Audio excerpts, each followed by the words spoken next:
Proklamasi. Kami, bangsa Indonesia, dengan ini menyatakan kemerdekaan Indonesia. Hal-hal yang mengenai pemindahan kekuasaan dan lain-lain diselenggarakan dengan cara saksama dan dalam tempo yang sesingkat-singkatnya.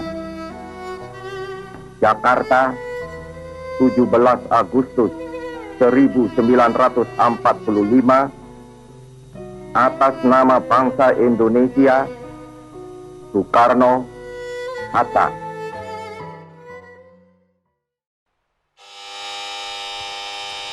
Shalom, jemaat yang terkasih. Bersama-sama kita akan memulai ibadah HUT ke-76 Republik Indonesia dengan menaikkan pujian Kidung Jemaat 322, baitnya 1 dan 2.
Jemaat yang dikasihi Tuhan, kebaktian peringatan Hari Ulang Tahun Kemerdekaan ke-76 Republik Indonesia ini terjadi di dalam nama Allah Bapa, Putra, dan Roh Kudus.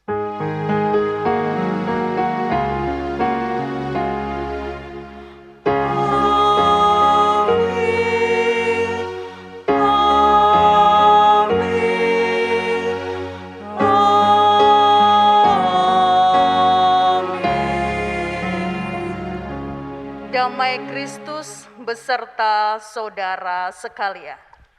Dan beserta saudara juga. Masih tetap berdiri, kita akan menyanyikan bersama lagu kebangsaan Indonesia Raya.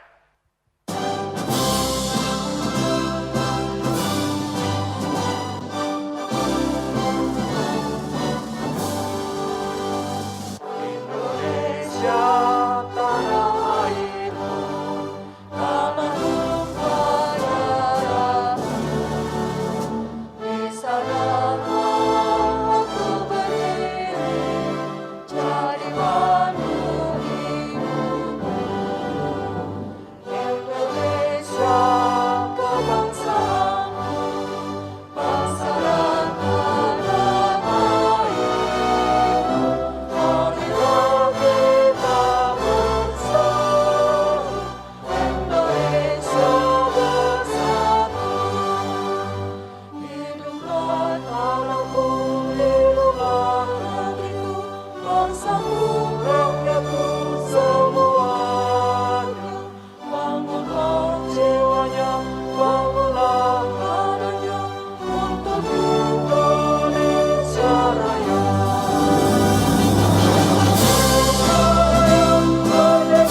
Silakan duduk kembali. Litani Mazmur. Mazmur 101. Aku hendak menyanyikan kasih setia dan hukum. Aku hendak bermazmur bagimu ya Tuhan. Aku hendak memperhatikan hidup yang tidak bercela. Bila Engkau datang kepadaku, aku hendak hidup dalam ketulusan hatiku di dalam rumahku. Tiada kutaruh di depan mataku perkara dursita. Perbuatan murtad aku benci. Itu takkan melekat padaku. Hati yang bengkok akan menjauh daripadaku. Kejahatan aku tidak mau tahu.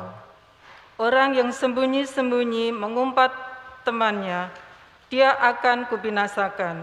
Orang yang sombong dan tinggi hati, aku tidak suka.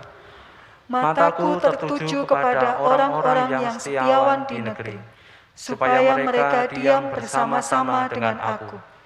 Orang yang hidup dengan cara yang tak bercela akan melayani aku.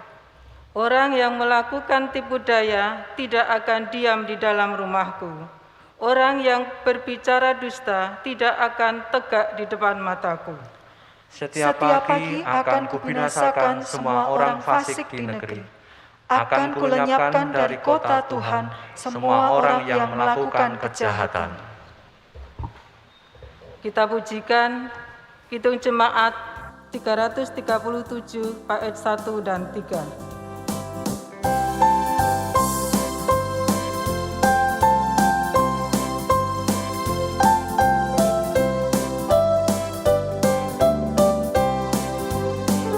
Betapa kita tidak bersyukur, bertanah air kaya dan subur, lautnya luas, gunungnya megah, menghijau padang bukit dan lembah. Itu semua berkat karunia Allah yang agung maha kuasa. Itu semua berkat karunia Allah yang agung maha kuasa.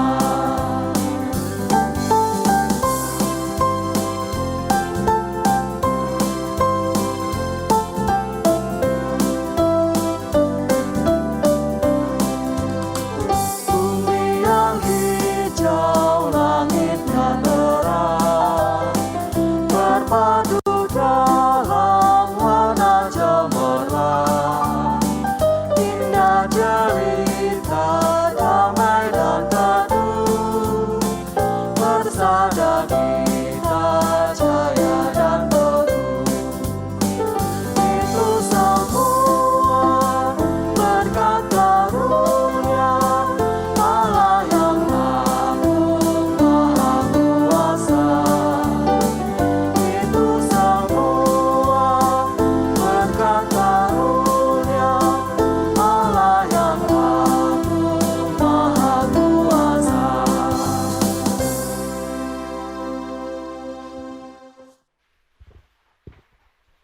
Kemerdekaan karya Wiji Tukul. Kemerdekaan mengajarkan aku berbahasa, membangun kata-kata, dan mengucapkan kepentingan. Kemerdekaan mengajar aku menuntut dan menulis surat selebaran. Kemerdekaanlah yang membongkar kuburan ketakutan dan menunjukkan jalan. Kemerdekaan adalah gerakan yang tak terpatahkan. Kemerdekaan selalu di garis depan. Jemaat yang dikasihi Tuhan, berdasarkan refleksi yang demikian, Marilah kita menyatakan penyesalan kita, karena kita belum sepenuhnya mempergunakan status kemerdekaan kita untuk menyuarakan kebenaran dan keadilan.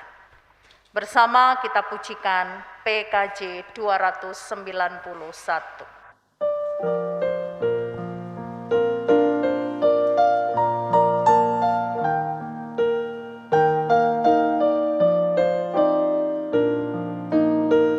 Maha besar dengarkan ratap umatmu yang disampaikan saat tersesat.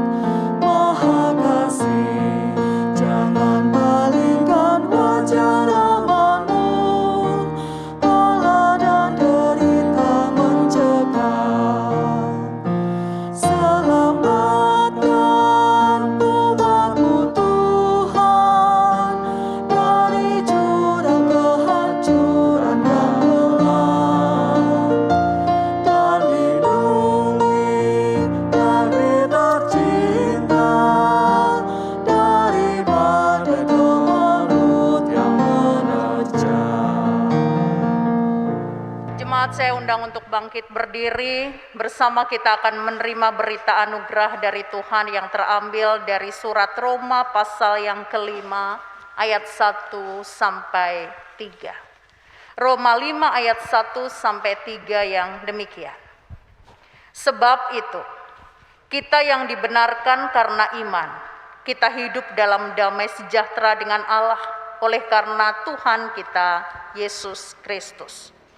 Oleh Dia, kita juga beroleh jalan masuk oleh iman kepada kasih karunia ini. Di dalam kasih karunia ini, kita berdiri dan kita bermegah dalam pengharapan akan menerima kemuliaan Allah. Dan bukan hanya itu saja, kita malah bermegah juga dalam kesengsaraan kita, karena kita tahu bahwa kesengsaraan itu menimbulkan ketekunan. Demikianlah berita anugerah dari Tuhan. Syukur kepada Allah. Masih dengan berdiri kita akan menyatakan syukur kita. Kita pujikan damai di dunia.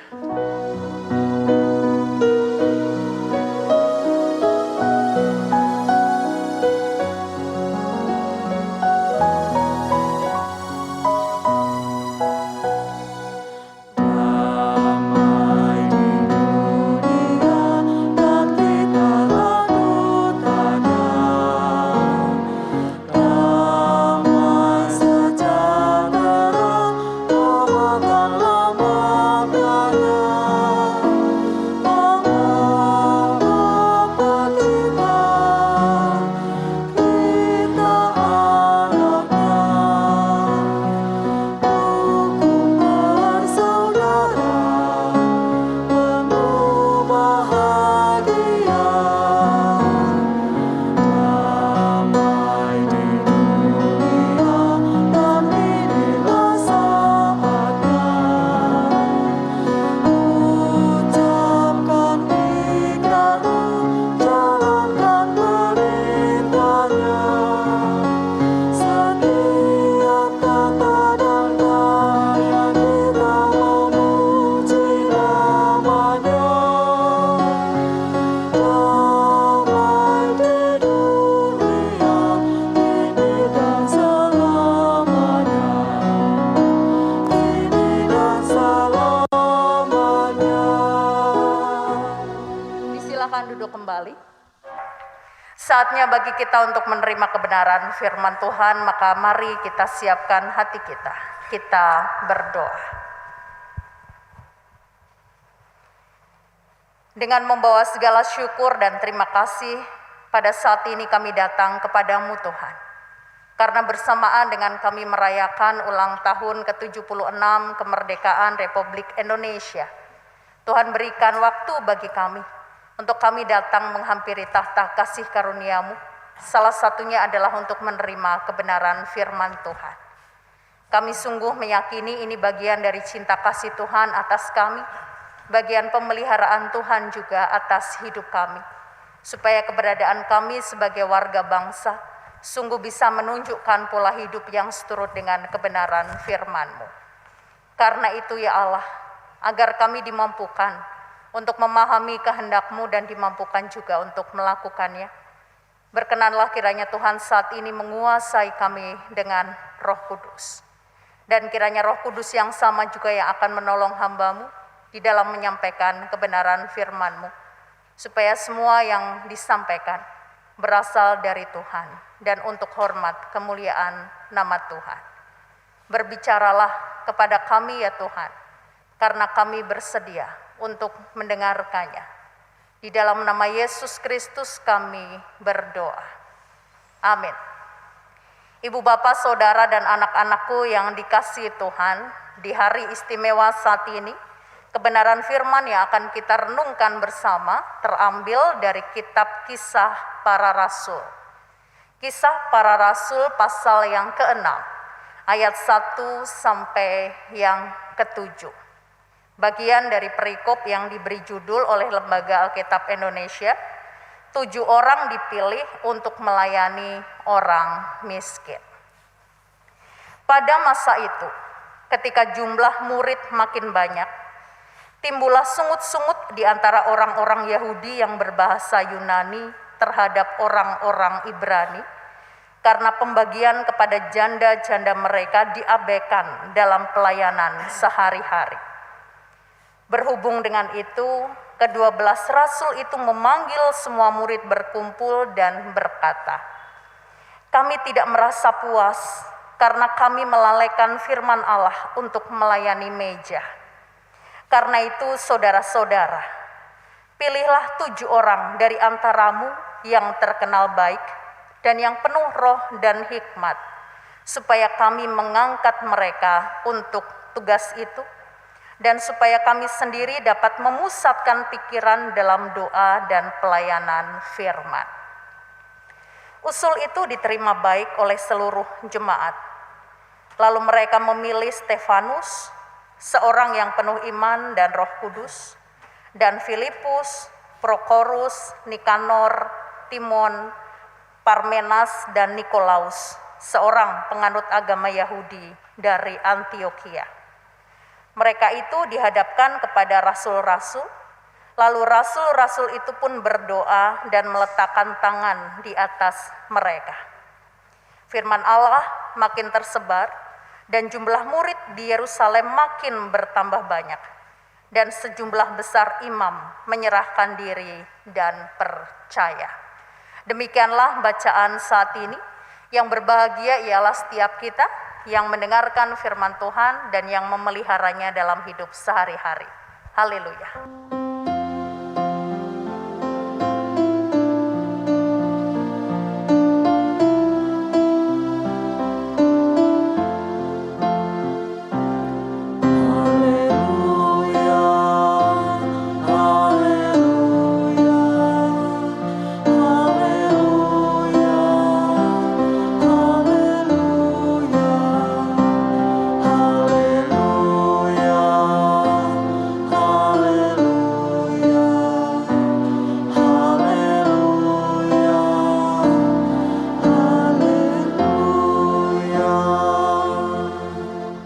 Ibu bapak, saudara dan anak-anakku yang dikasihi Tuhan.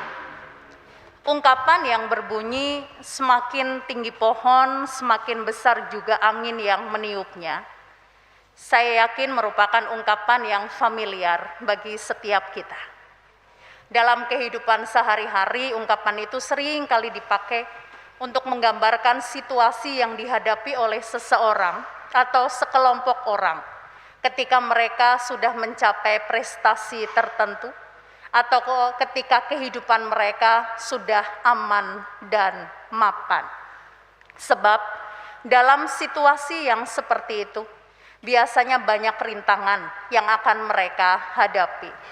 Bahkan tidak sedikit juga orang yang berniat untuk menjatuhkan mereka. Nah, gambaran yang seperti itu pernah juga dirasakan oleh jemaat Tuhan di zaman gereja perdana, terutama di zaman para rasul.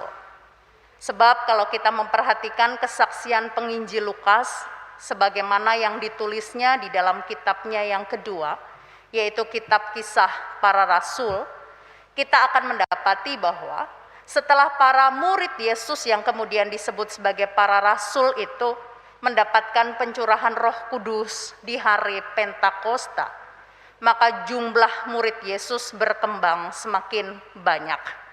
Di hari Pentakosta itu sendiri, setelah mereka mendengar khotbahnya Petrus, terdapat sekitar 3.000 orang yang memutuskan untuk menjadi percaya dan menjadi pengikut Yesus.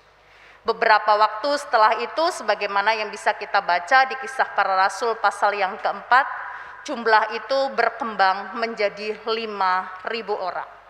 Di saat yang bersamaan, mereka juga sudah menjadi orang yang berpengaruh dan dikenal luas di lingkungan masyarakat Yerusalem. Bahkan pola kehidupan keseharian mereka menjadi inspirasi bagi orang-orang yang ada di sekitar mereka. Nah, hanya saja di saat yang bersamaan mereka menghadapi tantangan yang tidak sedikit. Ada tantangan yang dari luar, tetapi juga ada tantangan yang dari dalam. Tantangan yang dari luar salah satunya kita mengerti ketika ada banyak orang Yahudi, terutama dari pemimpin-pemimpin agama Yahudi yang berusaha merusak reputasi mereka karena mereka merasa iri sebab pengikut mereka berkembang dengan sangat cepat. Hal itu mereka lakukan salah satunya dengan memasukkan para rasul itu ke dalam penjara dan membiarkan mereka untuk diperhadapkan kepada sidang mahkamah agama. Sedangkan tantangan dari dalam komunitas murid Yesus itu sendiri, salah satunya bisa kita ketahui ketika ada orang yang berusaha memanipulasi persembahan. Dan itu kita mengerti dari kisah Ananias dan Safira. Nah, tantangan lain yang juga dihadapi oleh mereka dan itu berasal dari dalam komunitas mereka itu sendiri juga terlihat ketika ada sungut-sungut dari orang Yahudi yang berbahasa Yunani yang merasa bahwa para rasul mengabaikan pelayanan meja bagi para janda di lingkungan mereka, atau yang seringkali dimengerti sebagai pelayanan diakonia. Nah, sungut-sungut itu sendiri tidak bisa dianggap remeh, sebab selain menyangkut masalah kebutuhan pokok, yaitu pelayanan meja, juga menyangkut hal-hal yang sifatnya primordial, fanatisme, yang berhubungan dengan suku, ras, dan golongan. Di mana kalau isu ini didengar oleh kelompok yang tidak menyukai mereka dan kemudian digoreng dalam tanda petik oleh mereka, itu bisa mengancam keutuhan jemaat Tuhan di Yerusalem. Karena di dalamnya menyangkut hal yang berhubungan dengan hak asasi manusia atau keadilan. Nah, pertanyaannya sekarang, apa yang kemudian dilakukan oleh para rasul ketika mereka berhadapan dengan isu yang krusial itu? Nah, kalau kita memperhatikan bacaan kita saat ini, kita akan mendapati bahwa para rasul tadi dapat menyikapi isu itu tidak dengan reaktif, tetapi justru dengan segala ketenangan. Hal itu salah satunya terlihat ketika para rasul tetap menunjukkan kerendahan hati. Nah, sikap kerendahan hati dari para rasul itu dapat kita lihat ketika mereka berani mengakui di hadapan semua murid Yesus bahwa kelalaian terkait dengan pelayanan meja bagi para janda di lingkungan orang Yahudi yang berbahasa Yunani itu terjadi karena mereka memang belum bisa menata pelayanan dengan baik. Saat itu para rasul masih fokus dengan pelayanan untuk menyebarkan firman Tuhan. Mereka tidak menduga jumlah orang yang menjadi percaya menjadi semakin banyak, dan bersamaan itu mereka juga tidak menduga kalau ada banyak pelayanan yang harus mereka lakukan sebagai bentuk konsekuensinya.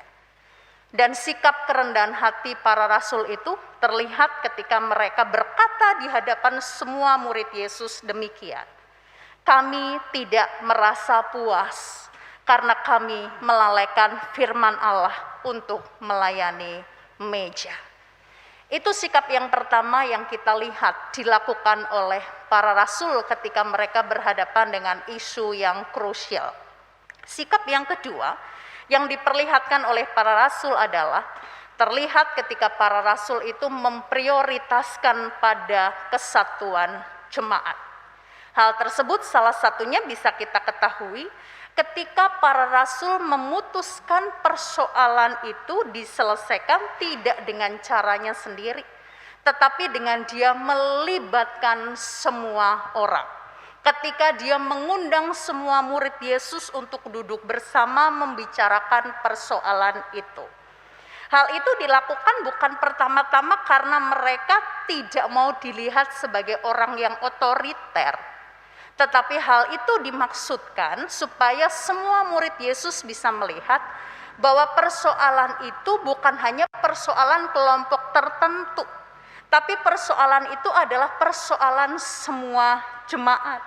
Sehingga ketika mereka memahami itu persoalan semua jemaat, mereka pun berusaha untuk mencari solusinya bersama. Nah, hal itu bisa kita baca di ayat yang kedua bagian A dari Kisah Para Rasul pasal 6 tadi, yang bunyinya demikian.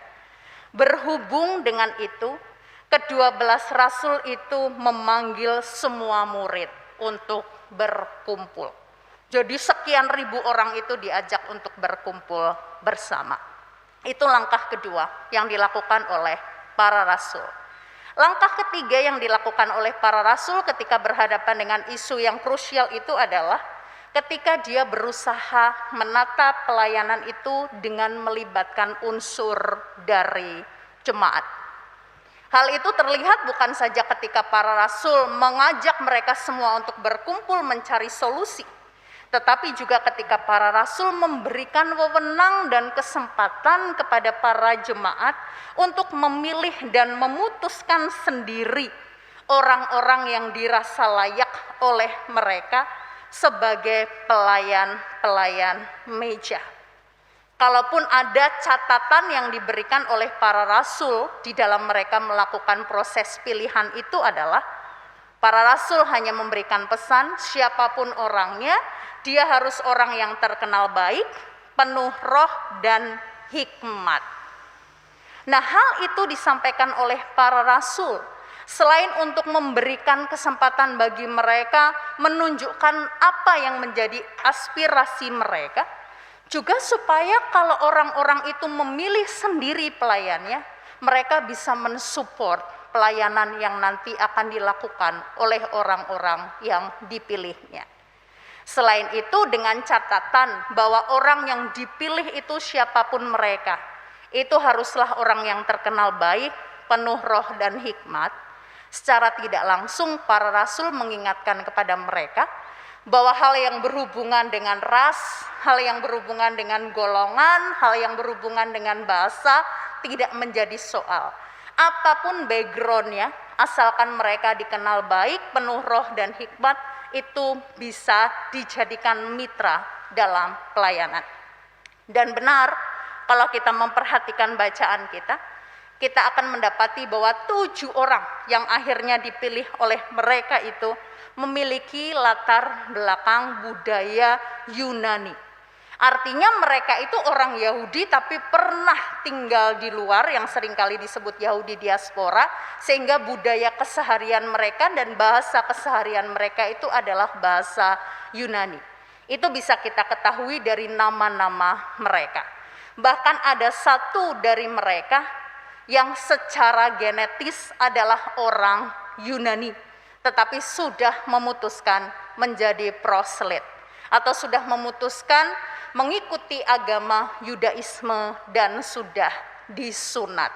Itu bisa kita baca di nama yang bagian terakhir, yaitu Nikolaus, seorang penganut agama Yahudi dari Antiokhia. Itu langkah yang ketiga. Dan langkah yang keempat yang dilakukan oleh para rasul ketika berhadapan dengan isu yang krusial itu adalah mereka mau melakukan sharing power atau mereka mau berbagi kuasa. Hal itu terlihat ketika para rasul berkenan untuk berdoa dan menumpangkan tangan mereka kepada ketujuh orang yang sudah dipilih oleh jemaat. Hal itu selain menunjukkan bahwa para rasul berkenan atas pilihan mereka, juga menunjukkan bahwa para rasul berkenan berbagi kuasa, berbagi pelayanan, berbagi tugas dengan mereka, sekalipun mungkin pengenalan mereka terhadap karya-karya Yesus tidak sepanjang, tidak sedalam yang sudah dirasakan oleh para rasul. Dan benar saja, saudara yang dikasihi Tuhan, setelah angin besar itu bisa dilalui, pohon komunitas jemaat perdana itu menjadi semakin kuat. Dan itu terlihat dari pernyataan penginjil Lukas di ayat yang ke-7. Firman Allah makin tersebar dan jumlah murid di Yerusalem makin bertambah banyak. Juga sejumlah besar imam menyerahkan diri dan percaya. Dari catatan itu kita mendapati bahwa mereka bukan hanya berkembang secara kuantitas, tetapi kualitas juga. Bahkan orang-orang yang sebelumnya mengecam mereka, dan itu adalah para imam, akhirnya memutuskan untuk menjadi pengikut mereka.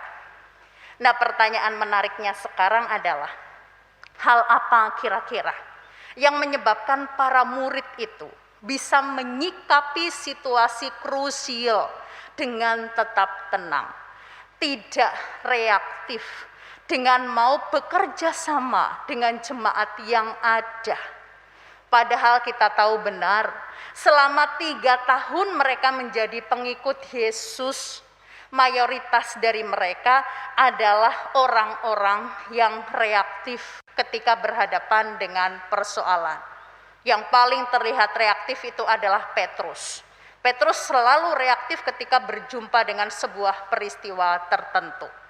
Selain reaktif, komunitas itu sendiri selama mengikuti perjalanan Yesus adalah orang-orang yang seringkali hanya mau menang sendiri, hanya mementingkan kepentingannya sendiri.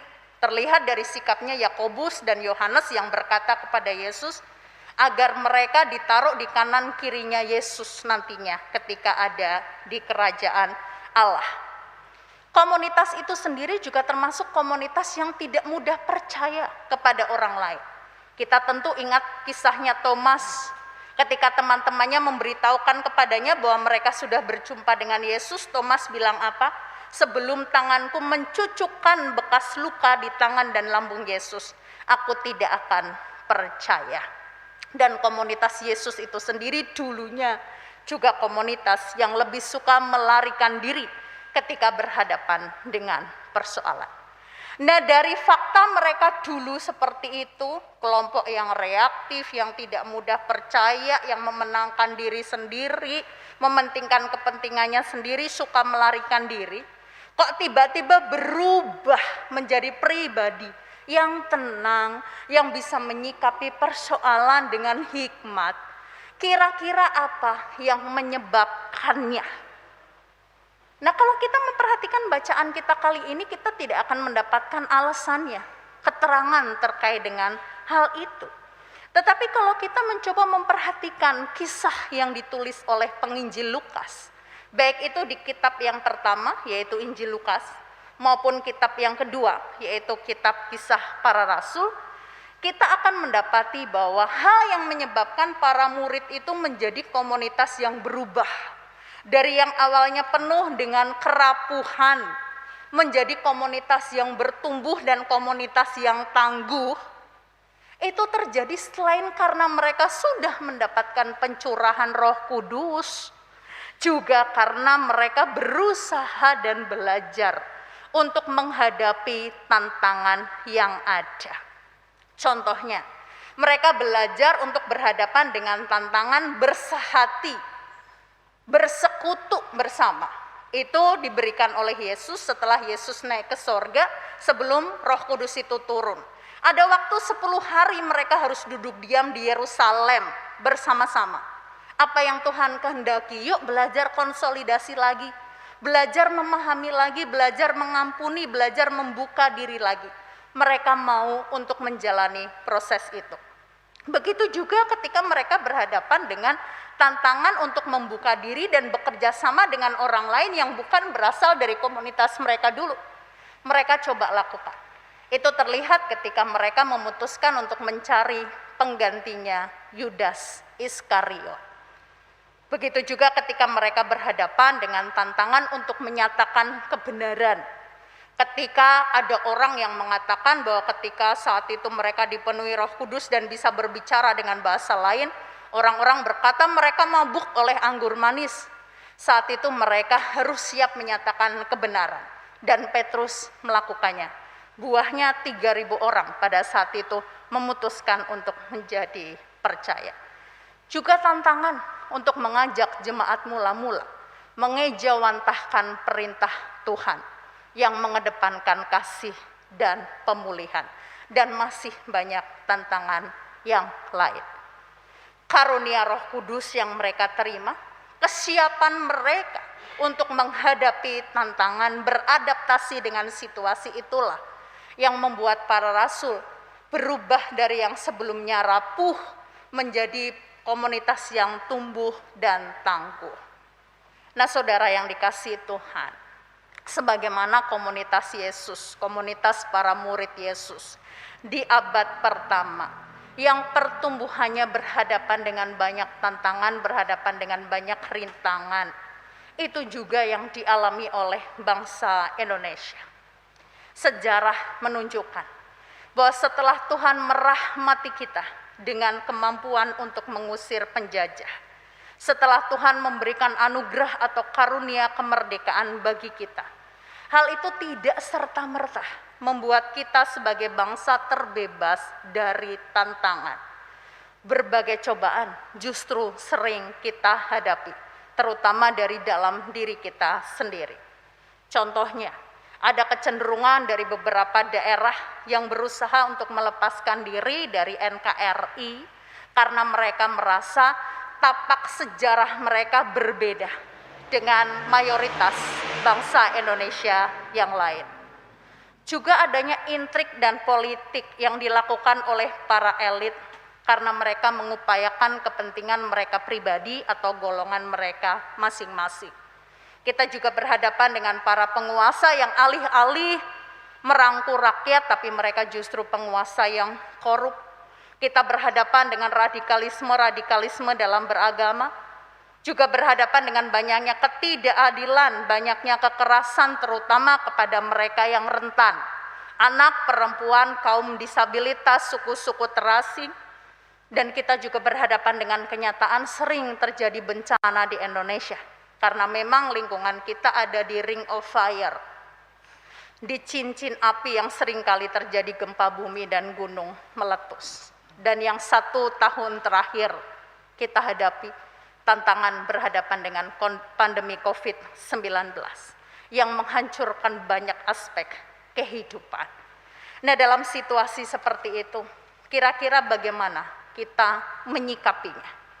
Apakah kita mau terus menunjukkan kerapuhan hanya supaya kita mendapatkan belas kasihan dari pihak lain?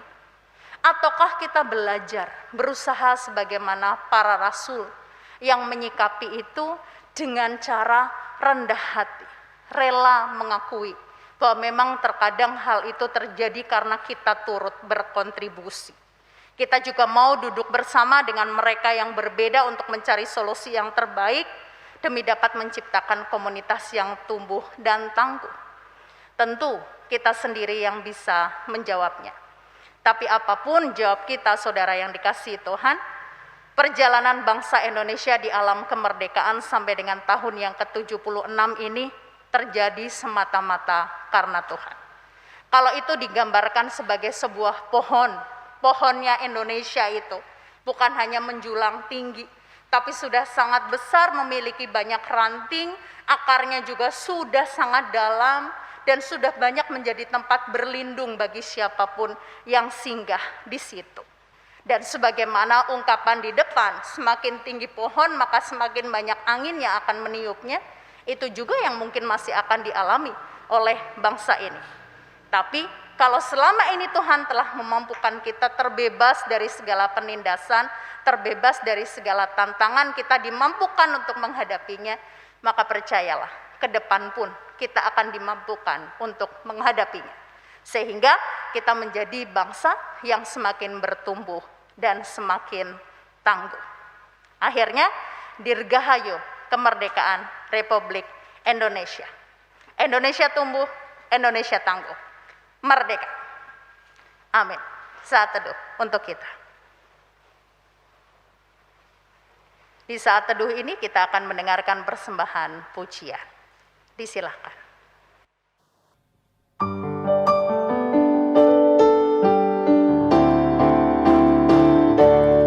Bagi bangsa ini kami berdiri dan membawa doa kami kepadamu. Sesuatu yang besar pasti terjadi dan mengubahkan negeri kami.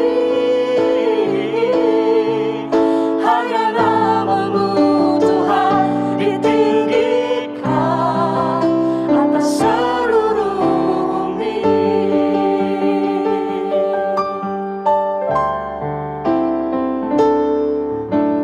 Syukur untuk setiap rencanamu dan rancanganmu yang mulia. Dalam satu tubuh kami bersatu, menjadi duta kerajaanmu. Ucapkan berkat atas Indonesia, biar kemuliaan Tuhan akan nyata. Bagi bangsa ini kami berdiri dan membawa doa kami kepadamu. Sesuatu yang besar pasti terjadi dan mengubahkan negeri kami. Hanya namamu Tuhan ditinggikan atas seluruh bumi. Kami tahu hatimu ada di masa ini.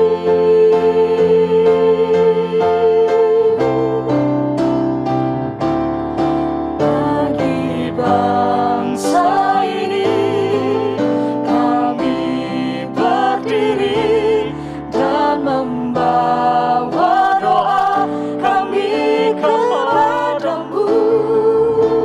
Sesuatu yang besar pasti terjadi dan mengubahkan negeri kami. Hanya namamu Tuhan ditinggikan atas seluruh bumi.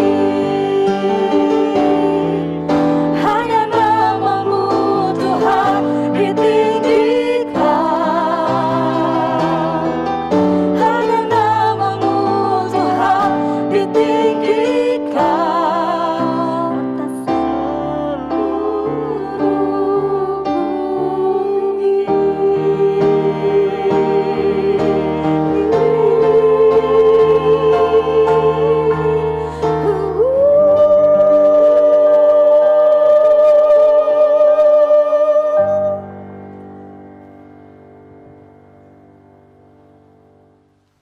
Jemaat dimohon untuk bangkit berdiri. Bersama dengan jemaat Tuhan di segala abad dan tempat, mari kita baharui iman kita. Kita ucapkan bersama-sama pengakuan iman rasuli. Aku percaya kepada Allah, Bapa yang Maha Kuasa, Khalik langit dan bumi, dan kepada Yesus Kristus, anaknya yang tunggal Tuhan kita, yang dikandung daripada Roh Kudus, lahir dari anak darah Maria, yang menderita di bawah pemerintahan Pontius Pilatus, disalibkan, mati dan dikuburkan, turun ke dalam kerajaan maut. Pada hari yang ketiga bangkit pula dari antara orang mati, naik ke sorga, duduk di sebelah kanan Allah, Bapa yang Maha Kuasa, dan akan datang dari sana untuk menghakimi orang yang hidup dan yang mati. Aku percaya kepada Roh Kudus, gereja yang kudus dan am, persekutuan orang kudus, pengampunan dosa, kebangkitan daging, dan hidup yang kekal. Disilakan duduk. Mari bersama-sama kita satukan hati dan pikiran kita untuk datang kepada Tuhan di dalam doa. Kita berdoa. Kami datang kepadamu Tuhan, di dalam segala rasa syukur kami. Karena hari ini bertepatan tahun ke-76 perjalanan bangsa ini di alam kemerdekaan. Kami bersyukur Allah di tengah segala keterbatasan kami, Engkau karuniakan kemerdekaan itu bagi kami. Bersamaan dengan itu Engkau juga mempercayakan kepada kami untuk mengisi kemerdekaan ini dengan melakukan hal-hal yang baik demi kemajuan bangsa ini. Hanya saja sebagaimana yang Tuhan mengetahuinya, selama 76 tahun ini ada banyak hal yang kami hadapi yang seringkali mengganggu keutuhan bangsa kami. Ada banyak ketidakadilan yang dirasakan oleh mereka yang rentan, ada banyak tindakan-tindakan radikalisme yang mengancam keutuhan bangsa. Begitu juga dengan banyaknya bencana-bencana alam yang seringkali menyapa negeri ini. Dan yang terakhir kami hadapi selama 1 tahun lebih ini adalah pandemi COVID-19 yang meluluh lantahkan banyak sendi kehidupan. Tapi kami bersyukur kepadamu Allah, dalam segala kerapuhan kami, Engkau memampukan kami untuk tidak menyerah ketika berhadapan dengan tantangan. Bahkan Engkau memampukan kami menjadikan tantangan tersebut sebagai peluang bagi kami untuk bisa semakin bertumbuh sehingga kami menjadi bangsa yang tangguh. Karena itu kami meyakini segala proses yang sudah kami hadapi selama 76 tahun ini tidak akan berlalu begitu saja. Semuanya akan menjadi bekal bagi bangsa ini, menjadi bangsa yang siap berhadapan dengan tantangan zaman ke depan. Bangsa yang tidak hanya berhenti disebut sebagai negara yang merdeka saja, tetapi negara yang bisa memerdekakan banyak orang dari segala bentuk penindasan. Kami meyakini itu adalah mandat yang Tuhan berikan bagi kami. Karena itu kami berdoa bagi pemimpin negeri kami. Engkau yang telah utus mereka, Engkau yang telah pilih mereka. Engkau juga yang akan mengaruniakan kepada mereka segala kemampuan, agar di dalam mereka mengambil kebijakan dan memutuskan segala sesuatu didasarkan pada keadilan untuk seluruh rakyat Indonesia. Dan bagi kami yang adalah rakyat, mampukan kami mendukung setiap program pemerintah. Karena hanya dengan bersinergi itulah bangsa ini dimampukan untuk terus bertumbuh dan menjadi tangguh. Itulah doa kami Tuhan. Kami mau serahkan secara khusus hanya kepadamu. Dan kami akan menutupnya dengan doa Bapa kami. Bapa kami yang di sorga, dikuduskanlah namamu, datanglah kerajaanmu, jadilah kehendakmu di bumi seperti di sorga. Berikanlah kami pada hari ini makanan kami yang secukupnya, dan ampunilah kami akan kesalahan kami, seperti kami juga mengampuni orang yang bersalah kepada kami. Dan janganlah membawa kami ke dalam pencobaan, tetapi lepaskanlah kami daripada yang jahat. Karena Engkaulah yang punya kerajaan dan kuasa dan kemuliaan sampai selama-lamanya. Amin. Jemaat yang dikasihi oleh Tuhan Yesus Kristus, marilah kita memberikan persembahan sebagai ungkapan syukur atas anugerah yang diberikan Tuhan di dalam kehidupan kita sehari-hari. Firman Tuhan yang mendasari kita di dalam memberikan persembahan terambil dari kitab Mazmur 98 ayatnya yang ke-8. Biarlah sungai-sungai bertepuk tangan dan gunung-gunung bersorak-sorai bersama-sama. Sambil kita memberikan persembahan, akan diiringi Kidung Jemaat 335 baitnya yang pertama, Manusia yang Melukung.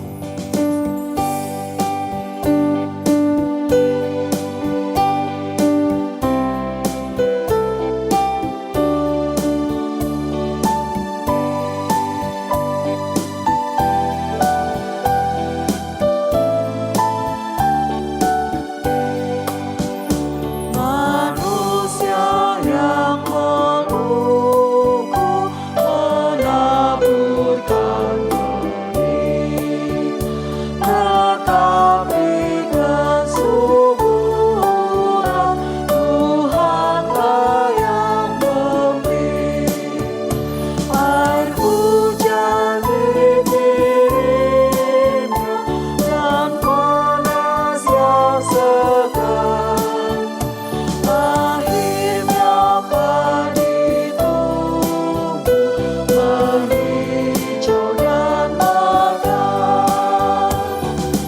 Apapun yang baik semua perlu gerak, dan karena itu pujilah kasih-Nya yang mesra. Jemaat kekasih Kristus, marilah kita bersama-sama menyerahkan persembahan kita di dalam doa. Mari kita berdoa. Bapa kami yang Maha Kasih, sungguh kami mengucap syukur di dalam kehidupan kami, khususnya jemaat-Mu GKJ Nusukan. Tuhan senantiasa memberikan berkat, berkecukupan untuk setiap kehidupan jemaat. Bapa yang Maha Kasih, saat ini kami ingin menyerahkan persembahan ke hadapan-Mu, sebagian kecil dari berkat-berkat yang Tuhan sudah anugerahkan di dalam kehidupan kami. Kiranya berkat ini Tuhan berkenan menyucikan, menerima, dan persembahan ini kiranya dapat melebarkan kerajaan-Mu di atas dunia ini. Dan setiap jemaat-Mu yang mengelola, boleh Tuhan berikan kebijaksanaan di dalam setiap pengelolaannya. Ampunilah ya Bapa, apabila di dalam kami memberikan persembahan ini, ada yang tidak berkenan di hadapan-Mu. Dan hanya di dalam nama Tuhan Yesus Kristus, seru doa yang jauh dari sempurna ini kami alaskan. Amin. Sebelum kita masuk di dalam pujian penutup, terlebih dahulu kita akan mendengarkan persembahan lagu-lagu perjuangan. Disilakan. 76 tahun yang lalu, Indonesia menyerukan seruan, "Merdeka, merdeka!" Pemerintah dan rakyat bersatu padu merayakan pembebasan negara dari tangan penjajah. Di tahun ini teriakan itu mungkin tak lagi nyaring terdengar. Dari rumah masing-masing, kita justru tengah berjuang untuk bisa merdeka dari pandemi global ini. Walau saat ini kita berada di tengah keterbatasan, kiranya 17 Agustus dapat selalu dikenang dan dirayakan dengan penuh sukacita, harapan, dan cita-cita kebangsaan. Bersama lantunan pujian kebangsaan di GKJ Nusukan, mari kita peringati sukacita kemerdekaan.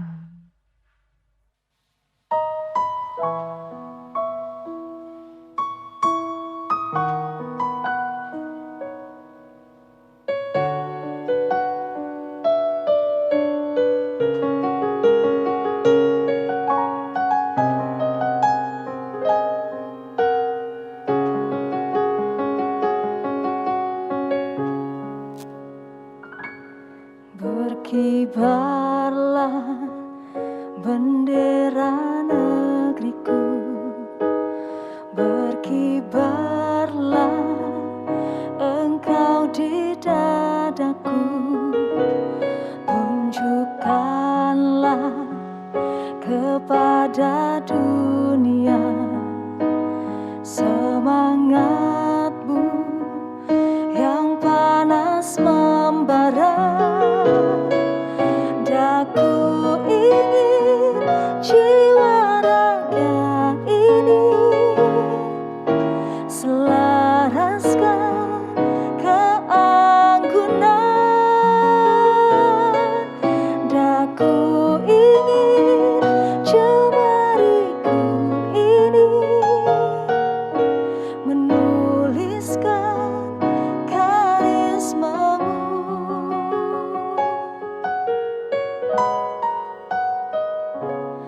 Berkibarlah bendera negeriku, berkibar di luas nuansamu, tunjukkanlah kepada dunia ramah tamah budi bahasamu. Daku ingin kebal tangan ini menunaikan kewajiban putra bangsa yang mengemban cita hidup dalam kesatuan.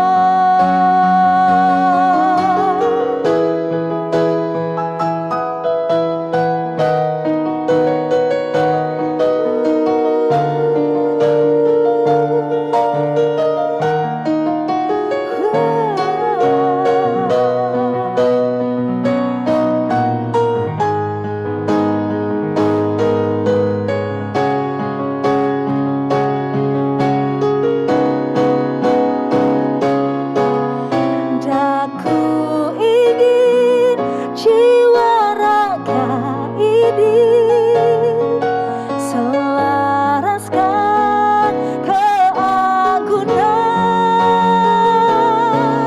Daku ingin jemariku ini menuliskan karismamu. Daku ingin kebal tangan ini menunaikan kewajiban putra bangsa yang mengemban cita hidup dalam kesatuan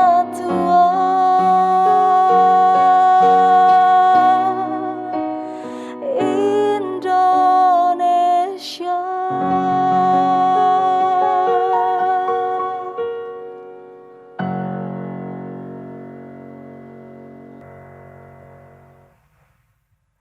Tahun ini perayaan 17-an terasa sedikit berbeda.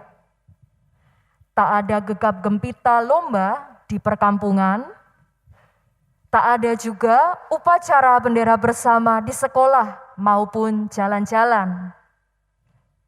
Rumah saat ini menjadi tempat teraman untuk seluruh keluarga.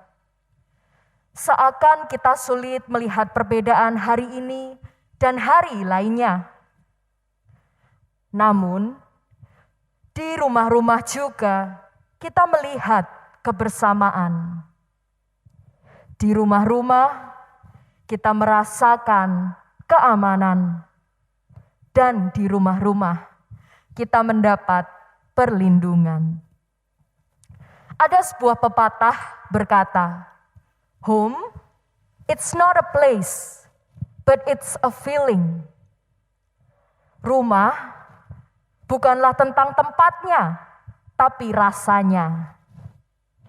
Di hari kemerdekaan ini, biarlah tiap rumah dapat merasakan kembali semangat, kehangatan, dan harapan untuk bangkit.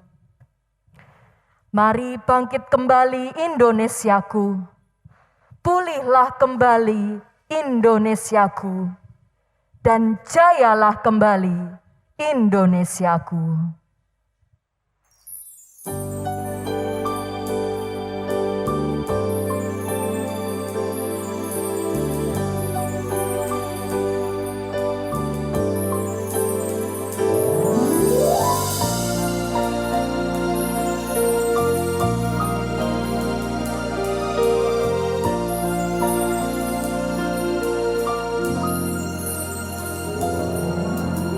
Hari-hari terus berlalu, tiada pernah berhenti.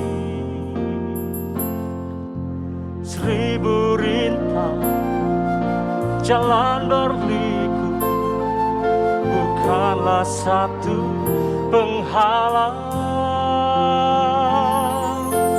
Hadapilah segala tantangan, mohon petunjuk yang kuasa. Ciptakanlah kerukunan bangsa, kobarkanlah dalam dada semangat jiwa Pancasila.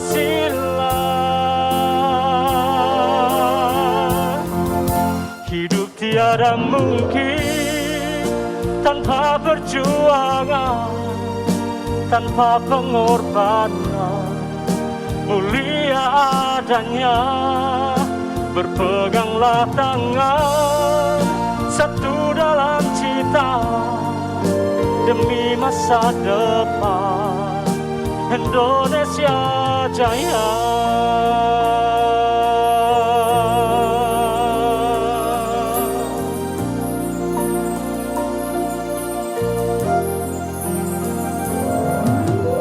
Hari-hari terus berlalu, tiada pernah berhenti. Seribu rintang jalan berliku, bukanlah satu penghalang. Hadapilah segala tantangan, mohon petunjuk yang kuasa. Ciptakanlah kerukunan bangsa, kobarkanlah dalam dada semangat jiwa Pancasila.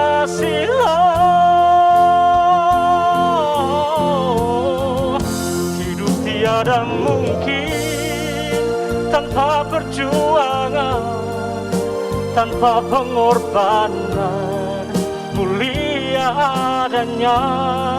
Berpeganglah tangan, satu dalam cita, demi masa depan Indonesia jaya. Indonesia jaya.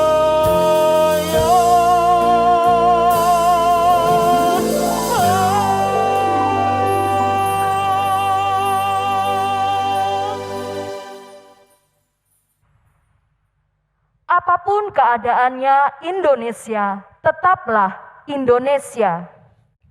Yang kita kenal kaya akan keberagaman dan keramahan warganya. Dan hari-hari ini kita diajari untuk lebih menghayati betapa berharganya sesama manusia di sekeliling kita. kerukunan, kedamaian, saling bantu, gotong royong sudah menjadi karakter manusia Indonesia. Semuanya seakan melengkapi kekayaan alam dan budaya yang kita miliki. Dan hal inilah yang menjadikan Indonesia negara yang kokoh, rukun, dan berbudaya. Di tahun ke-76 kemerdekaan bangsa ini, marilah kita rawat dan jaga kebinekaan bangsa. Bersama dengan seluruh rakyat, bersatu padu mewujudkan Indonesia sebagai rumah yang aman bagi semua orang.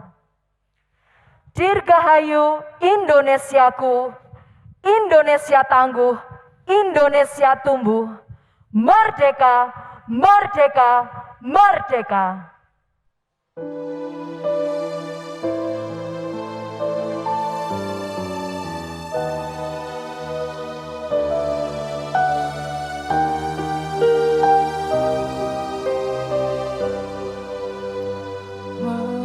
Melambai-lambai niur di pantai, berbisik-bisik Raja Kelana.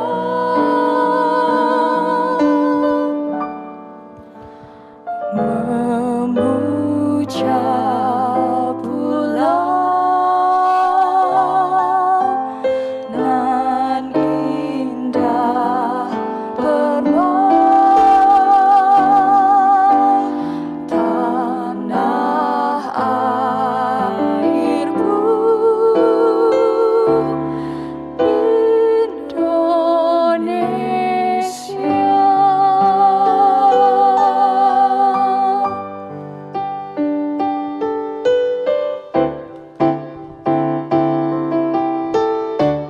tanah airku Indonesia, negeri elok amat ku cinta, tanah tumpah darahku yang mulia, yang ku puja sepanjang masa. Tanah airku aman dan makmur, pulau kelaparan amat subur, pulau melati pujaan bangsa sejak dulu kala.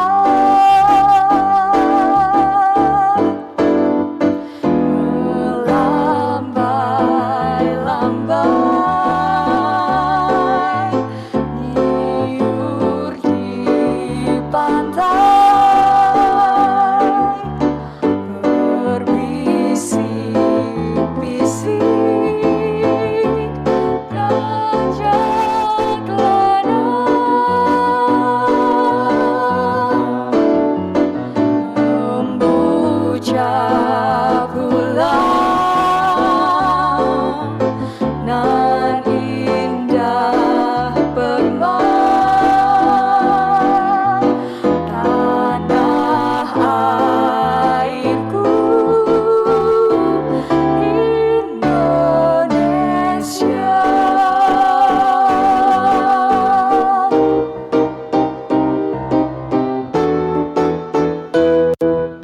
Bukanlah hutan hanya kolam susu, kayu dan jala cukup menghidupimu. Tiada badai, tiada topan kau temui, ikan dan udang menghampiri dirimu. Orang bilang tanah kita tanah surga, tongkat kayu dan batu jadi tanaman. Orang bilang tanah kita tanah surga, tongkat kayu dan batu jadi tanaman.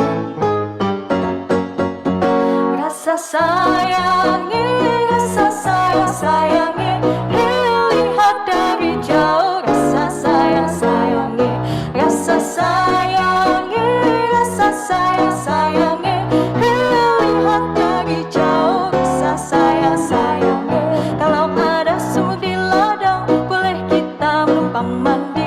Kalau ada umur panjang boleh kita bertemu lagi. Rasa sayangi, sayangi, lihat dari jauh. Rasa sayangi, lihat dari jauh. Rasa sayang,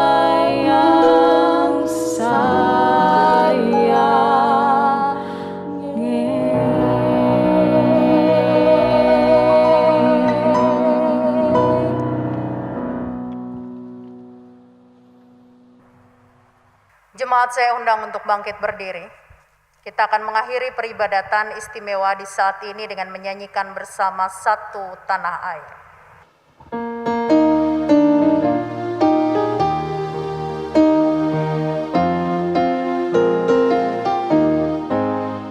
Satu tanah air, satu bangsa, dan satu dalam bahasa.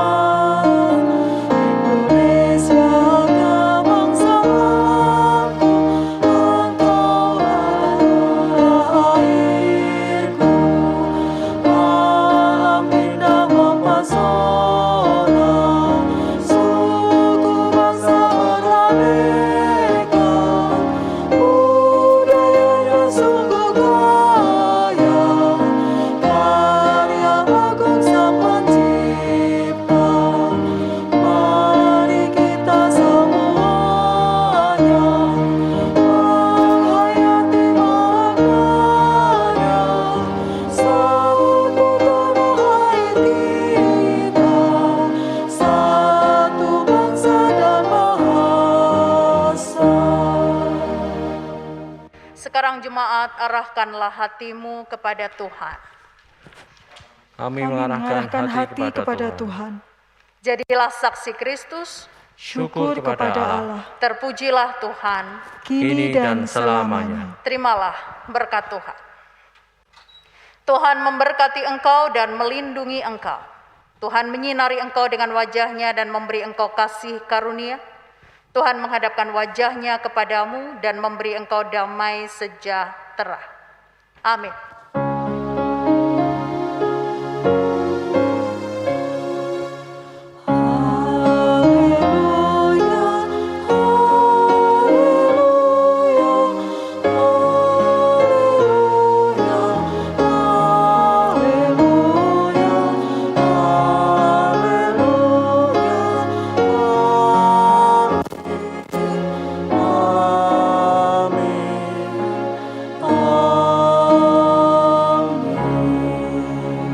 Kita pujikan Indonesia negaraku.